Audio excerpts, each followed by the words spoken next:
시청자 여러분 안녕하십니까? 김동수입니다. 여러분들 1세대 1주택 특례 규정이라는 게 있습니다. 1세대 1주택 특례 규정이라는 게 있어요. 자, 이 말은 소득세법 시행령 155조에 나오는 내용인데요. 일시적인 1세대 2주택이 됐을 때 양도소득세를 비과세를 해주겠다. 이런 제도가 1세대 1주택 특례 규정이 되겠습니다. 이렇게 일시적인 1세대 2주택 양도소득세 비과세되는 내용에는 여러 가지가 있는데요. 자, 이 시간에 시간이 허락하는 대로 몇 가지만 소개하겠습니다. 첫 번째입니다. 여러분이 지금 1주택을 가지고 있습니다. 1주택을 가지고 있어요. 이걸 종전주택이라고 하는데, 자, 이제 새로운 주택을 좀 사고 싶습니다. 그러면 이걸 우리는 신규주택이라고 하는 겁니다.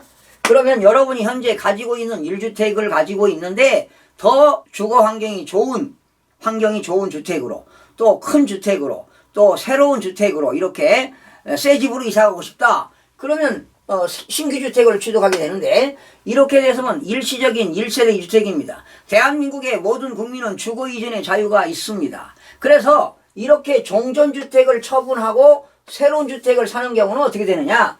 종전주택을 사게 되면 새로운 주택을 사기 위해서는 이거는 1년 이상을 보유해야 됩니다.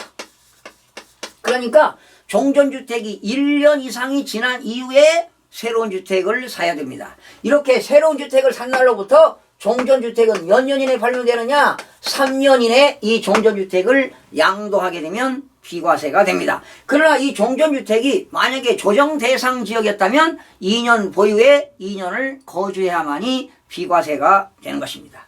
두 번째입니다.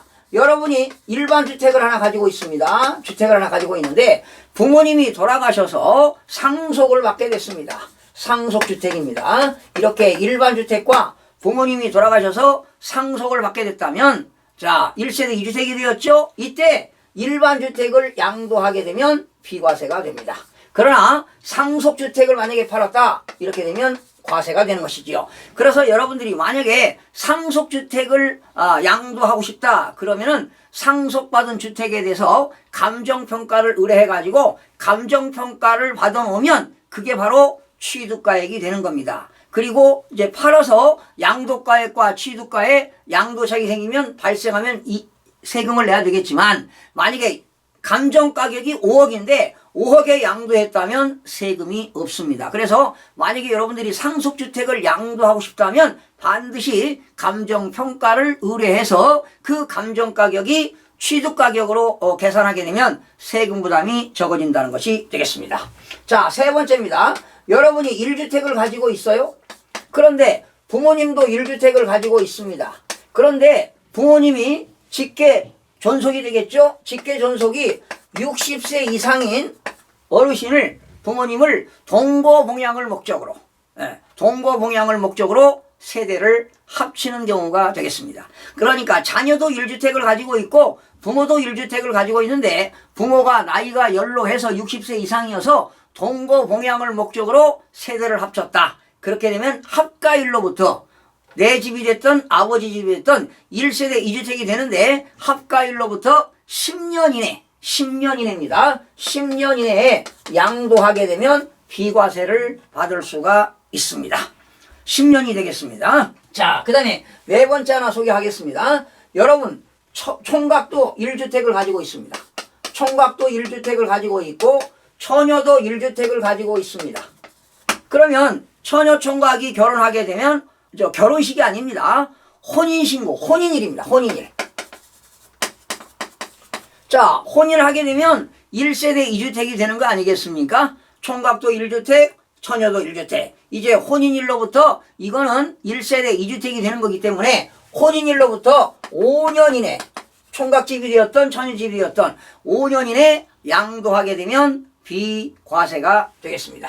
그 다음에 여러분 또 하나 소개합니다. 여러분, 자녀는 집이 없습니다. 부모님이 집을 가지고 있는데 부모님이 60세 이상입니다. 부모님을 봉양을 목적으로 자녀는 무주택자입니다.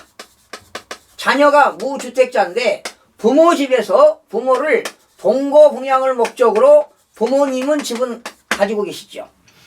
자녀는 아들은 무주택자인데 아들이 아버지하고 동거봉양을 목적으로 같이 살고 있습니다. 그런데 여자친구인 처녀도 1주택을 가지고 있는데 혼인했다. 그러면 역시 혼인일로부터 5년 이내 양도하게 되면 비과세가 받을 수가 있습니다. 5년 이내가 되겠습니다. 자, 5번째입니다. 내가 일반주택을 하나 가지고 있고요. 일반주택을 하나 가지고 있고 문화재 보호법에 의한 이런 게 있습니다. 지정문화유산입니다. 지정문화유산과 아니면 국가등록문화유산입니다. 국가등록 문화유산. 국가가 인정하는 문화유산이 있거나 아니면 천연기념물입니다. 자, 개인이 일반주택을 하나 가지고 있고요. 지정문화유산이라든가 국가등록문화유산이라든가 천연기념물을 가지고 있다면 일반주택을 양도해도 비과세를 해주겠다는 내용이 되겠습니다. 자, 그 다음에 6번째 하나 소개하겠습니다. 여러분이 일반주택 하나 가지고 있고요. 시골의 읍면지역에 농어촌주택을 가지고 있습니다. 일반주택 하나와 시골의 읍면지역에 농어촌주택을 가지고 있을 때 이때 일반주택을 양도하게 되면 이거는 5년 이내에 양도해야 됩니다. 5년입니다. 5년 이내에 일반주택을 양도하게 되면 비과세가 되는데요. 그러면 읍면지역에 있는 농어촌주택은 어떤 거냐? 3가지가 있는데요. 이 농어촌주택에는 첫 번째 상속주택입니다. 그러니까 시골에서 아버님이 읍면지역에서 농사 짓다가 그 상속받은 주택이 되겠죠. 그런데 이 상속주택은 돌아가신 피상속인이 5년 이상 거주해야 됩니다. 피상속인이 5년 이상 거주한 주택입니다. 상속주택은 피상속인이 읍면지역에서 5년 이상 거주한 주택이 상속주택이 되겠고요. 두 번째, 이농주택입니다. 이농주택이라고 하는 건 시골서 농사 짓다가 이제 농사를 안 짓고 도예지로 오시는 분들을 바로 이농인이라고 하는데 이농인이 읍면지역에서 5년 이상 거주한 사실이 있어야 됩니다. 그리고 세 번째는 귀농주택입니다.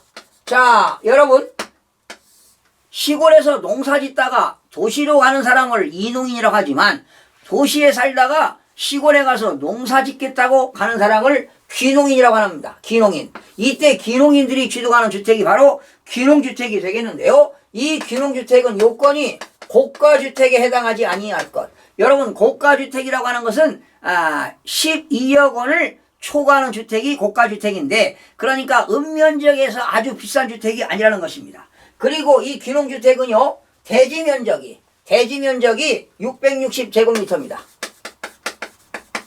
대지면적이 660제곱미터 이내일 것.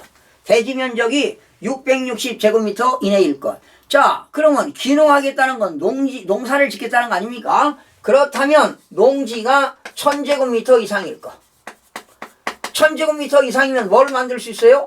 농지대장을 만들 수가 있습니다. 과거에 농지 원부가 농지대장으로 바뀌었죠. 1000제곱미터 이상 농지를 소유할 것. 그리고 여러분 시골에 가서 농사를 짓겠다고 하는 사람이 주택이 없으면 안 되겠죠. 그래서 농지 1000제곱미터 이상을 소유하기 전에 1년 이내 주택을 취득할 것.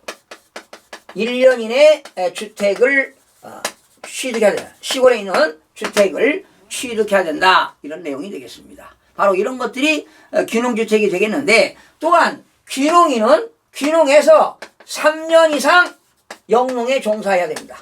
3년 이상 영농에 종사해야만이 귀농주택의 요건이 된다. 그러니 농어촌주택에는 3가지가 있습니다. 상속주택과 이농주택과 귀농주택. 이때 일반주택은 몇 년 이내 팔아라? 5년 이내 양도해야만이 일반주택 비과세가 되는 내용이 되겠습니다. 자, 오늘은 1세대 1주택 특례 규정이 이외에도 더 있는데요. 오늘 시간 관계상 이 정도로 마치고 또 다음 기회에 여러분들에게 소개해 드리겠습니다. 오늘은 일시적인 1세대 2주택일 때 양도소득세 비과세에 대해서 간단하게 살펴봤습니다. 시청해주신 여러분 고맙습니다. 구독과 좋아요, 알림 설정을 누르시면 더 많은 정보를 얻을 수 있습니다.